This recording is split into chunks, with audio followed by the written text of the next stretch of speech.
Hello everyone, welcome to my channel. On this channel we look at mostly theories of everything, or all-encompassing theories, cosmologies that you probably haven't heard of ever before, but they were invented, or they were written about by people who are basically heroes of mine, because they spent their whole life working on this project, and they finally put out, all of their findings, and nobody's ever heard of them, and they never got any credit. But they still did it, and that wasn't part of their motivation. And One of the main people for me is Dewey B. Larson. Mr. Larson was born in 1898 and he died in 1990. He is the progenitor of the reciprocal system of theory. And today is video number 174 on the reciprocal system of theory. We're looking at his book from 1979 that is called Nothing But Motion. And we're in chapter 9 of that book that is called Rotational Combinations. And just to give you an intro, now if you really would need to go back and watch all the previous videos on this. I think this is the 45th video on this book so far. And so that's where you would really get the background information. But just to summarize,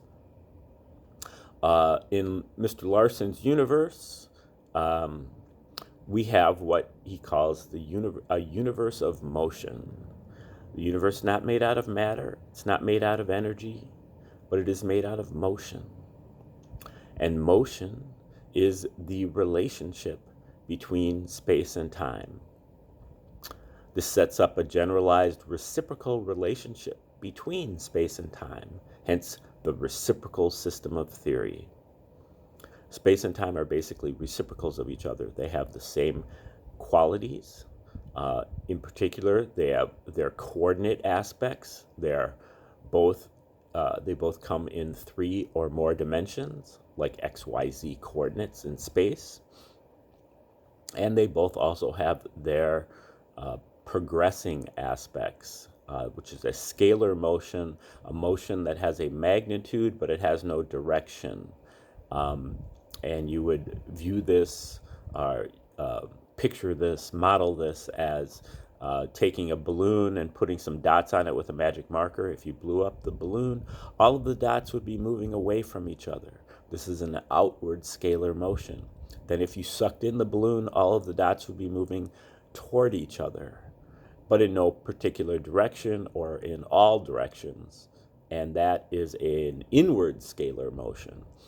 Larson refers to this as clock time and clock space. Time is always getting later and later and later. Space is always getting farther and farther and farther apart. These are outward scalar motions. And that is really the null point, or the 0 point of the universe, is that at all times the universe is moving outward at the speed of light in all directions. Now, space and time also both come in discrete units, meaning that there is a minimum unit of space and a minimum unit of time. They're both very small, but they are the minimum, so there is nothing below that, and so they're not continuous. They are chunky. They come in chunks, and 1 unit of space in 1 unit of time is the speed of light. So that sets up again the speed of light as the null point of this universe, or the neutral point, or the midpoint. Whereas Einstein says that the speed of light is the maximum speed of the universe, Larson puts it as the midpoint of the universe, and that there is actually half of our universe that Einstein doesn't know anything about, that's actually moving faster than the speed of light. And in that universe, in that sector of the universe, Larson calls it the cosmic sector, the speed of light is actually the minimum speed of the universe. In the material sector, the sector that we're familiar with, the speed of light is the maximum speed of the universe, just as Einstein said. But because of the reciprocal postulate, what goes on in the material universe is exactly the same as what's going on in the cosmic universe, except you invert the roles of space and time. So even though we can't see this cosmic universe and we don't have any, way to measure what's going on there, we can fully understand it because it's exactly the same as the universe that we can measure and that we can observe. So that is a powerful extrapolation that you can make with the reciprocal system. Now, in this book, Nothing But Motion, he's covering primarily physics, and here we're talking about atomic physics. The atoms and the subatomic particles are they are combinations of motions. So you have your outward motion at the speed of light in all directions. That is what Larson calls the progression of the natural reference system. That is always there. So Larson's reference system, most reference systems start from zero and measure from there. Larson starts his reference system from the speed of light in all directions moving outward, and he measures from there. Okay, so instead of having like plus and minus zero, it's really plus and minus the speed of light, and he uses a convention that he calls displacement, speed displacement, above or below the speed of light. And then he's also really saying there's four kinds of motion. There's your translational motion, there's your vibrational motion, there's your rotational motion, and then there's your rotational vibration. And these four motions comprise all of the various atomic structures and also their charges and like their ions. And he goes from there. So basically what you have if you have an atom is that you have two different, a primary and a secondary two-dimensional rotational motion that is superimposed on this outward motion in the speed of light in all directions. But we're just going to go over a couple of paragraphs that we covered yesterday, but just to emphasize, again, now this is difficult stuff, and so it should be. We're studying atomic physics here. So, if you study atomic physics in college or something, it's not going to be a cakewalk. It's going to be a hard class. And this is also fairly hard, but it's way simpler than what you would learn in college or in grad school or whatever. And it also, what I love about Larson is he pokes holes through the basic legacy science, the way that they teach it. And, in this case, he's poking holes in their ideas, especially having to do with the strong and the weak nuclear forces that are holding this atom, this hypothetical Copenhagen atom together. And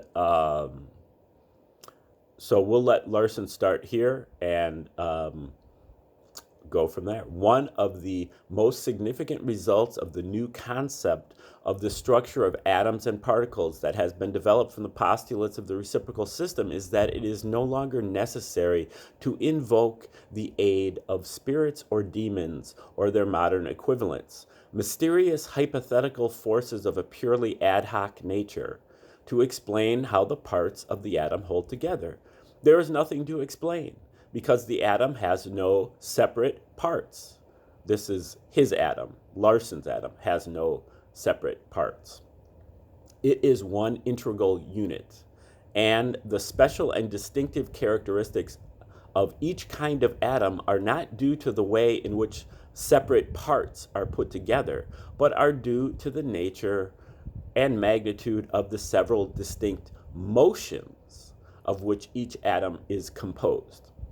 At the same time, this explanation of the structure of the atom tells us why such a unit can expel particles or disintegrate into smaller units, even though it has no separate parts, how it can act in some respects as if it were an aggregate of subatomic units, even though it is actually a single integral entity.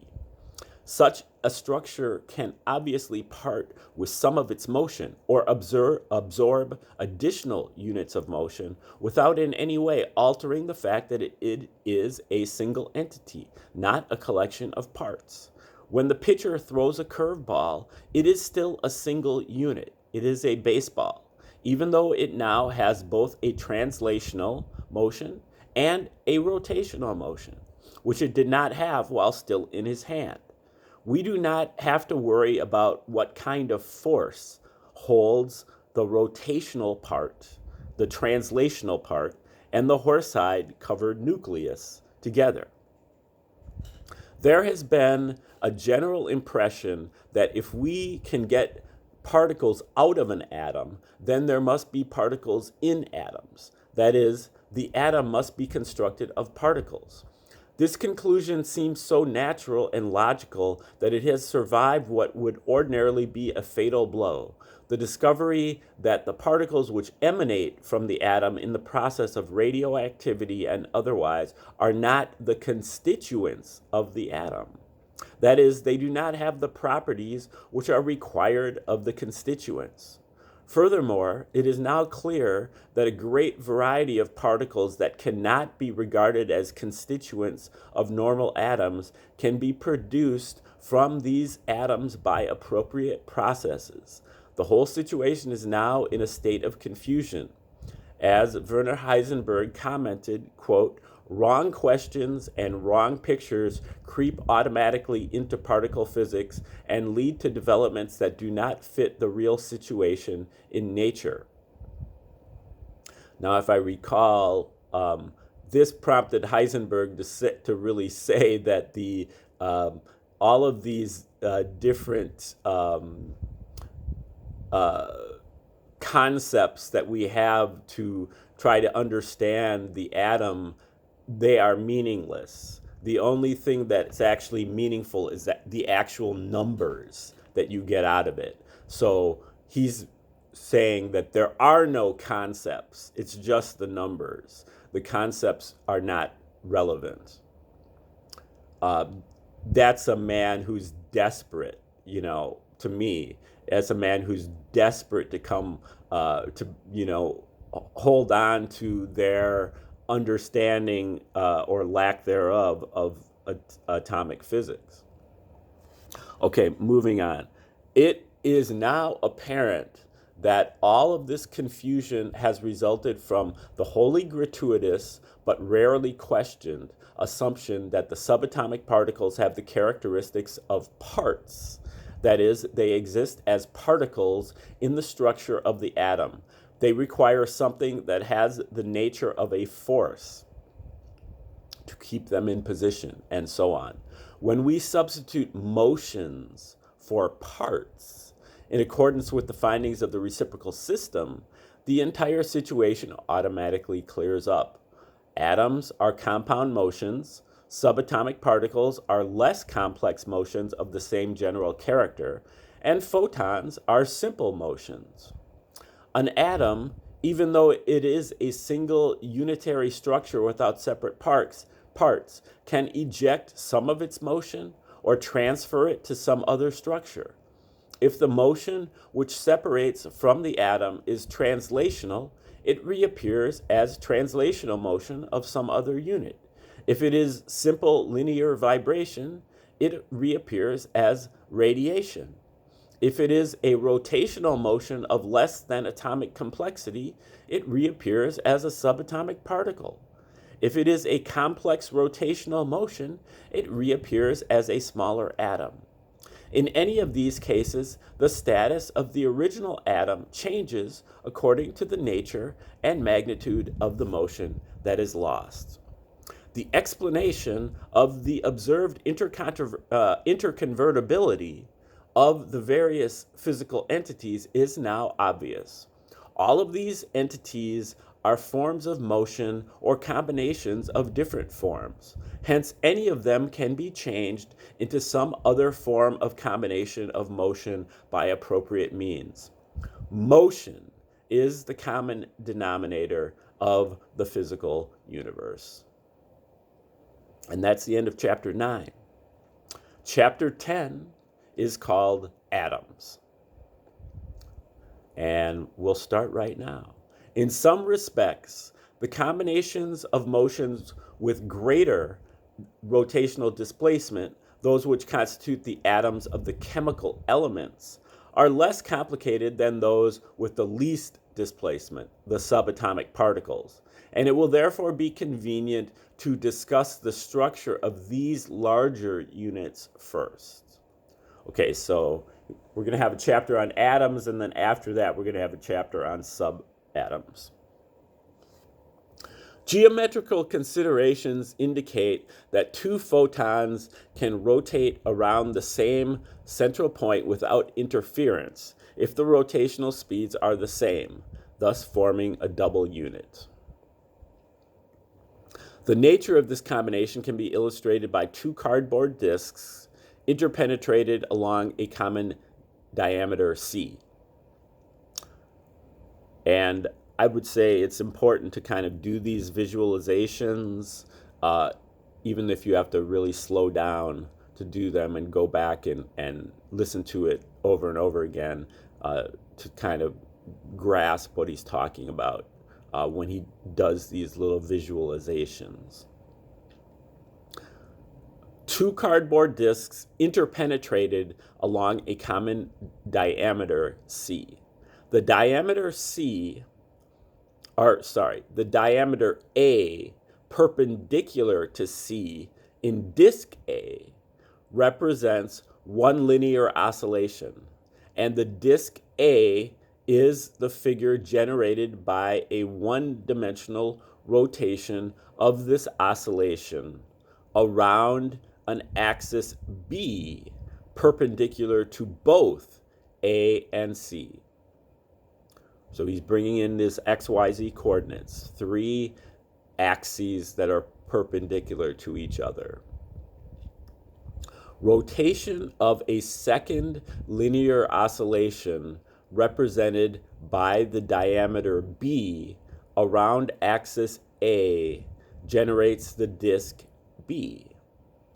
It is then evident that disk A may be given a second rotation around axis A, and disk B may be given a second rotation around axis A without interference at any point, as long as the rotational speeds are equal. So this is his fundamental visualization for getting started with the atom. The validity of the mathematical principles of probability is covered in the fundamental postulates by specifically including them in the definition of ordinary commutative mathematics, as that term is used in the postulates. Okay, I didn't mention here in this video, but Larson, after a period of over 20 years of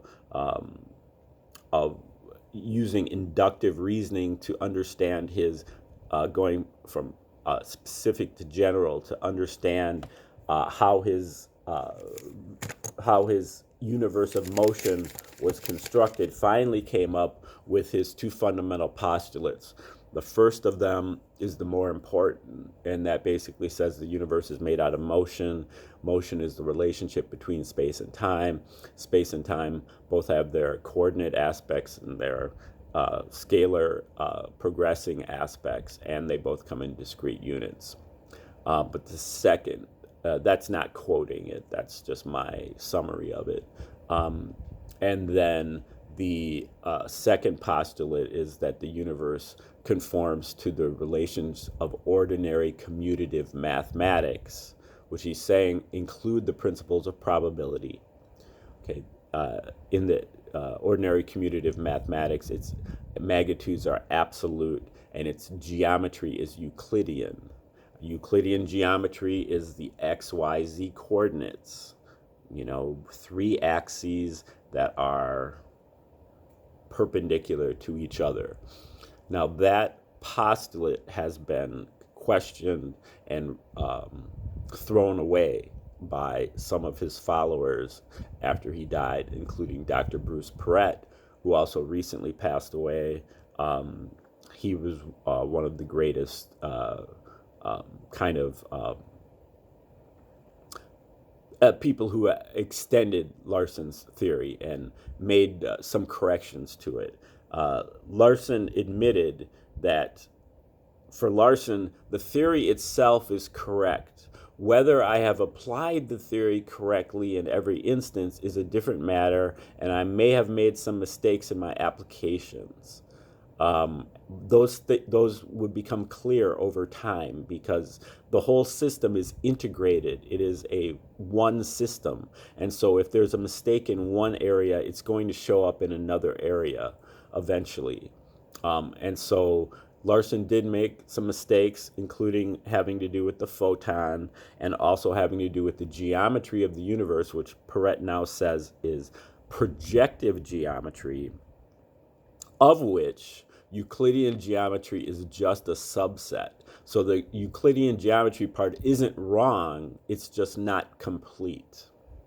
Okay, we will pick up to start this chapter tomorrow. And thanks for tuning in. Have a great day.